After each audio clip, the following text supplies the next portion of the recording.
not a game, it's a rich thing.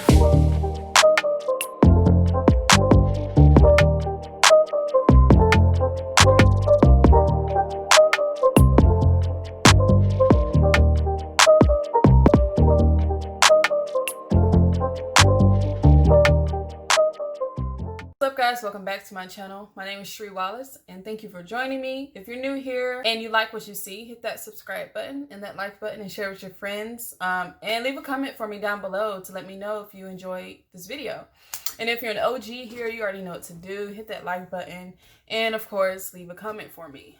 So today I wanted to do a get ready with me. So I'm going to style my hair and then put some jewelry on and stuff like that while talking about being in an interracial marriage or relationship during this time where race is just like the headline right now. So yeah, so let's get started. So if you don't know, if you haven't watched my old videos, I'm married to a white guy and we've been married, this year will be 3 years. And like, we're always very, very open and transparent about things, or at least most things. And race being one of those. Like, if we couldn't talk about race, I wouldn't be with him. I mean, because race, like, to me, I don't like the saying, I don't see color. Like, I hate that saying because our color, our skin color, and our culture is what makes us us. It's what makes us unique. And when people say, I don't see color, I'm like, that's basically saying you don't see me for who I am. And I'm going to teach my kids to see each individual person for who they are and to respect and acknowledge their culture and, excuse me, their heritage and stuff like that. So, like, we're very, very transparent with each other when it comes to that. This is the first time where race has been the main headline while we've been together. And I'm just trying something out. So I think I'm gonna braid this up into a ponytail and leave the back hanging, or I don't know, we'll see. So I might just do this in half. But yeah, so this is the first time where race has been like the front headline. So I can say for my husband, like he's very woke, as they say. And he listens and acknowledges both sides. Like, there are things that he won't understand because he's not Black. And I don't put that on him. Should I leave that down?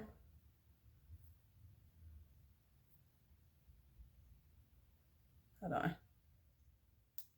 So I'm going to twist these two together and then braid this, then braid and twist. That's how we're going to do it. Okay. So I don't put that on him because obviously he won't understand it fully. So it's not tension in the house or anything like that. It's just, I want him to understand like why people are doing what they're doing, and not to just see it as, oh, these people are just out here rioting because they're dumb or because they don't give a crap about anything, like in their neighborhoods and stuff like that with all the rioting.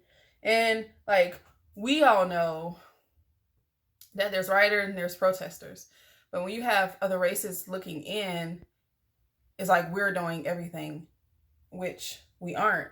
So that's what I'm trying to get him to notice. And I think he does. It's like, the media is always going to make us look bad. It's just the way it is, and that's the sad part about it. It's always going to make us look bad.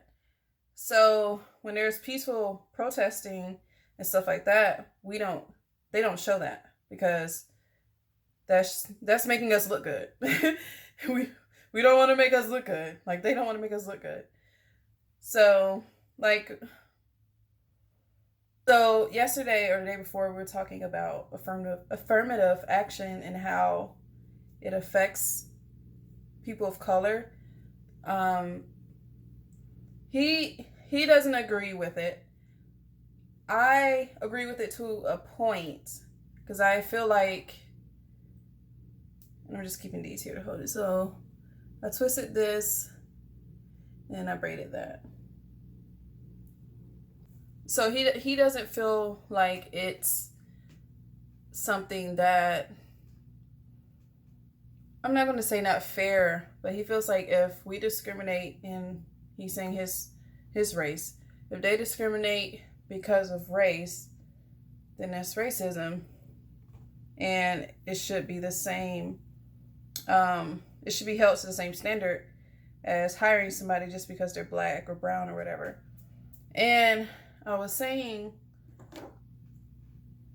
it's not discrimination because we never had the upper hand. To me, the affirmative action is just helping us get a foot in the door, right? And the way I don't agree with it, because I agree with it and I don't agree with it. The only way I don't agree with it is when people hire someone of color just because they have to, and they know that person is not qualified. It's like, why are you going to set that person up for failure if you know they're not qualified? Go hire someone that is qualified. And if you're looking for a person of color, get someone that's qualified. It's like you mess everything up, and you mess up what it's meant to do because you're like, oh, I just got to fill this quota. Who cares if this person fails or not? And yeah, from that viewpoint, affirmative action isn't a good thing. But when you actually take the time to vet the person, see that they can actually do the job, or they're smart enough to go to that elite school, and you're not just trying to fill a quota, then I feel like it works. And the thing we have to explain to our opposite race is that it's not racism or discrimination. We never had the upper hand. We're just trying to get ahead, and laws like that allow us to at least try. You know what I mean? So that's what we were talking about. And like I said, there's just some things he won't get. And I mean, that's just how it is. Like, I knew that coming in, and I'll never be mad at him because he was never raised in that. What am I doing? There we go. He was never raised. I mean, he's not black, so he'll never experience it. He has been the most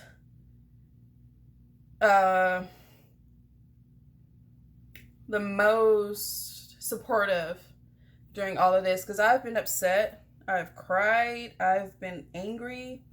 During this time, I've been quiet,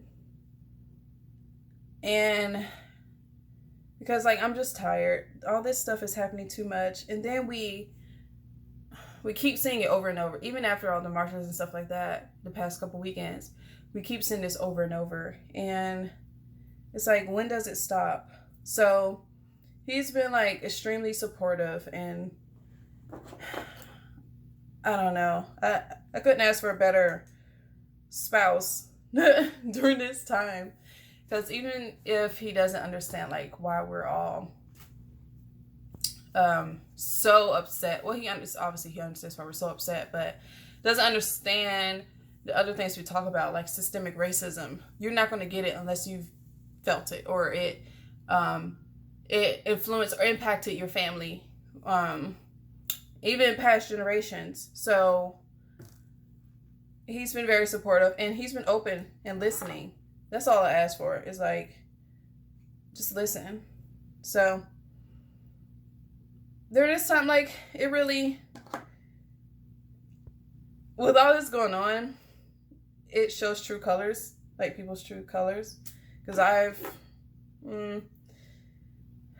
had to stop following or listening to some of my friends that I thought were supportive, but they aren't. And it's really sad, because you have people not even trying to listen, not even trying to understand. So I'm just grateful that he wants to learn. Because whether he likes it or not, he gonna have him some black kids. Well, mixed obviously, but they're gonna be, ooh, should I put some, yeah. They're gonna be half black, half white, and they're gonna have to deal with this stuff. And you know what? I hope they don't have to deal with this stuff, because this is too much. Like, this past month has been stressing me out, and I don't know what to do. Like, I've been trying to keep calm and not, because I'm trying to keep my hair on my head, because you stress, your hair start to fall out. Yo, I'm done. I'm just done. But yeah, so I would love to hear, like, if any of you watching are in interracial relationships, no matter what other race it is. It doesn't have to be a white person. Like, how are you dealing with this time, during this time? Like, I really like to know. Has it been easy? Has it been disappointing? Like, have you seen people's true colors? Have you seen your spouse, your boyfriend or girlfriend's true colors? And, like, I mean, we just all need to help each other get through this time, because it's hard. Oh, let me show you.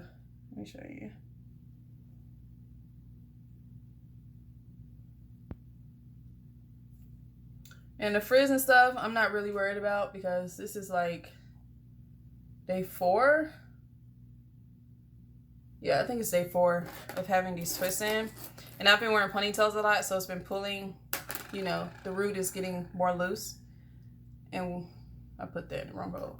And since I'm wearing ponytails, obviously I have to touch my hair to put in ponytails. So friction and all of that. I can, if you want to see a video of how I do my twists, because there's a new way that I tried previously, not with this style, but before I washed my hair and put these in, and my twists felt moisturized for like 2 weeks. Like, the only reason I washed my hair was because my scalp started itching. Get in there. That's the only reason. So, like, how are y'all getting through this? Let me know in the comments. And how are you getting through it? Are you meditation? Are you just, like, distancing yourself from social media? Like, what are you guys doing? Because this is not good for your heart. Like, it's not good for my heart.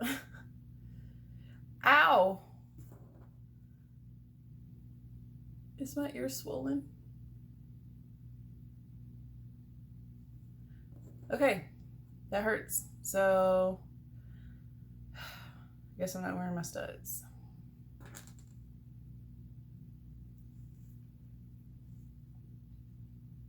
How about I take these out and I just put my studs in? Let's just do that.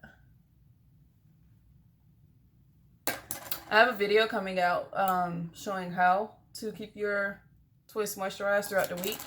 My twists usually last for, or I make my twists last for about 2 weeks. Because I wash my hair every 2 weeks. If I wash my hair every week, I just feel like my hair is a lot drier, you know, because it's just constantly, it don't even have time for the moisture to, like, leave my hair. Like, my hair still feels really good, and this is day 4. So I do every 2 weeks. I'm gonna brush my edges.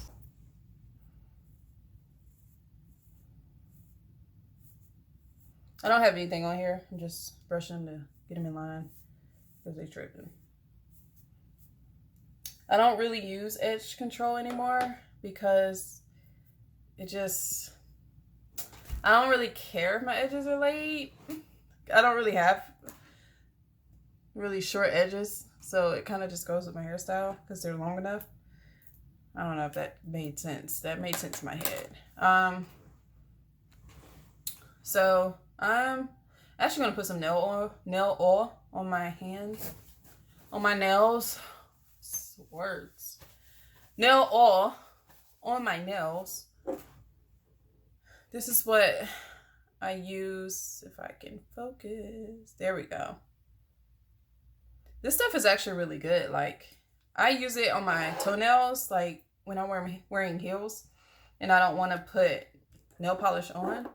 It keeps them nice and shiny and they look so good. Like, it's not thick, but it's oil. And then you just rub it in. Has you all churches, like, because I know the church has been getting like really involved in this during this time. What has your church done to help against the fight, or to join the fight, I should say?